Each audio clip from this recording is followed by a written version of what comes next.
Hello everyone, I'm Sheriff Wayne Ivey and you're watching Hit the Streets, our latest crime fighting initiative that targets criminals before they can target our citizens. They say that crime will rise to the level a community will tolerate. In Brevard County, we have zero tolerance for crime. These are the stories.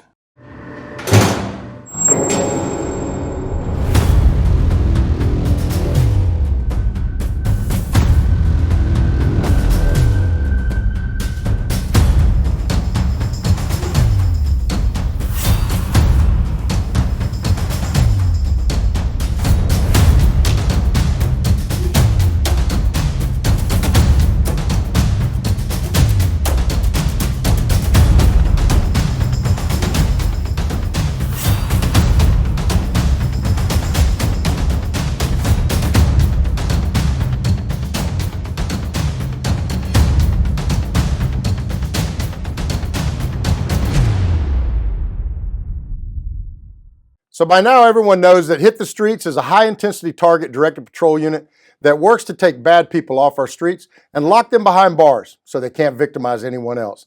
The team consists of patrol deputies, agents, fugitive agents, and our canines who all go after bad people so we can protect good people.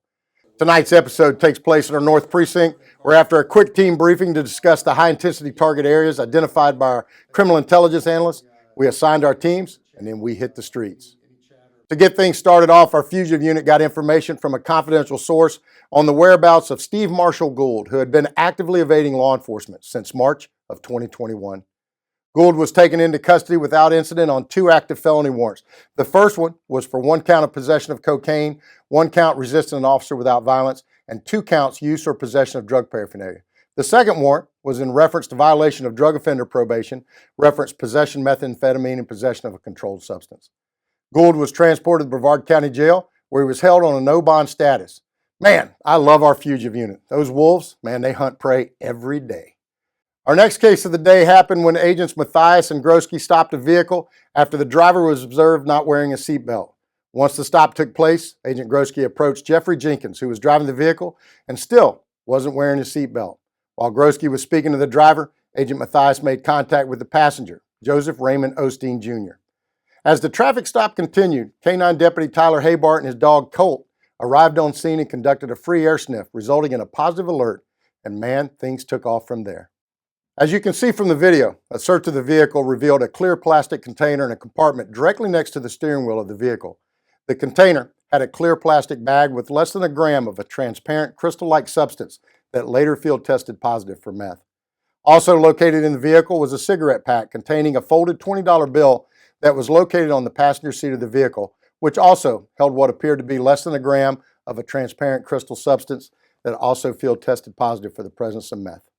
As both subjects were being searched, Osteen was man enough to admit that the meth inside the cigarette pack was his, and also volunteered to agents that he had 2 halves inside his sock. Agents subsequently located in Osteen's socks 2 bags that contain a substance that field tested positive for fentanyl. Folks, fentanyl is some nasty stuff, and it's taking lives in our communities every day across the country. Both Jenkins and Osteen were placed under arrest for possession of methamphetamine and possession of drug paraphernalia, with Osteen also being charged with possession of fentanyl. Both subjects were transported to the Brevard County Jail by our prisoner transport team, with Jenkins having a total bond of $2,500 and Osteen a total bond of $4,500. Okay, our next case involves a traffic stop on a bicyclist who was stopped by our team in an effort to educate the operator on Florida's traffic laws, as Brevard County ranks extremely high in the nation for pedestrian and bicycle traffic deaths. What started out as a traffic stop by Deputy Ashley Jennings and Agent Hannah Polito, who stopped Anthony Wayne Lyons, quickly turned into a drug arrest for heroin when Lyons was found during a consensual search to be in possession of a small amount of heroin and drug paraphernalia. Lyons was subsequently arrested for possession of heroin and 3 counts of possession of drug paraphernalia.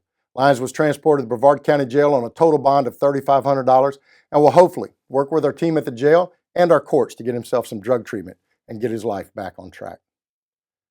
All right, let's get to our next case that starts when Deputy Kyle Shuck and Agent Sean Hannigan attempt to stop the vehicle that is being driven by LaCedric Rhines, who is very well known to our deputies after numerous law enforcement encounters.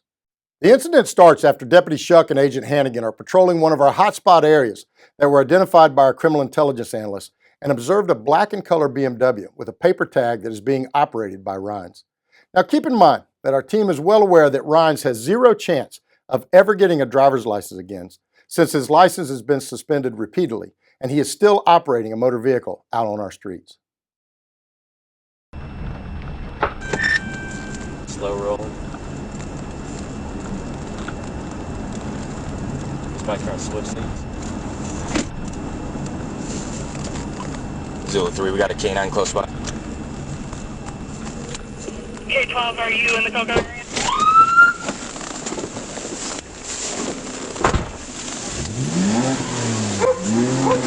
Get him, get him. Zulu 3, have K15. He just tried to back into us. Cocoa, but K15 is probably on 1050.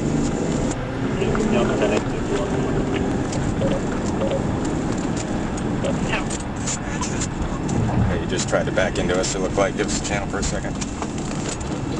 You have the channel.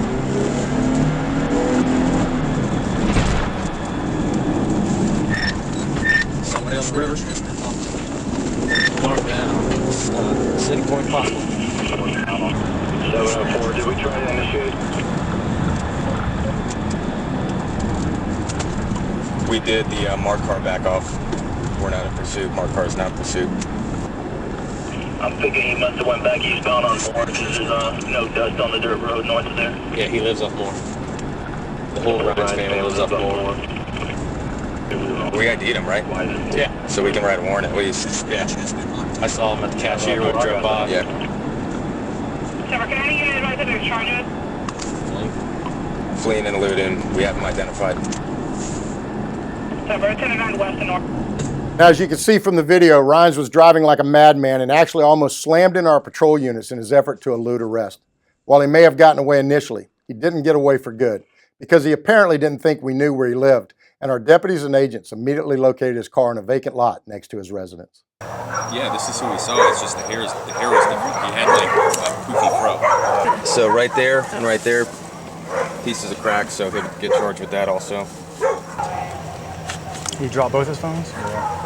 I just the one was in there blowing up. Oh, okay. That's his dope phone though, for sure. I thought that was a phone. Pursuant to the investigation, a warrant was obtained for Rhines' arrest for fleeing and attempting to elude, knowingly driving while license suspended on a third or subsequent offense, possession of a controlled substance, and reckless driving. At the time this episode of HIT was recorded, the warrant for Rhines was still active, and we need your help in getting his butt locked up. The warrant has a bond of $10,500, so if you know where we can find Rhines, please go to Crime Line at 1-800-423-TIPS. Send us an email at wheeloffugitive@bcso.us. Send us a tip on our smartphone app, or just send us a personal message on our Facebook page, and our fugitive wolves, well, they'll do the rest.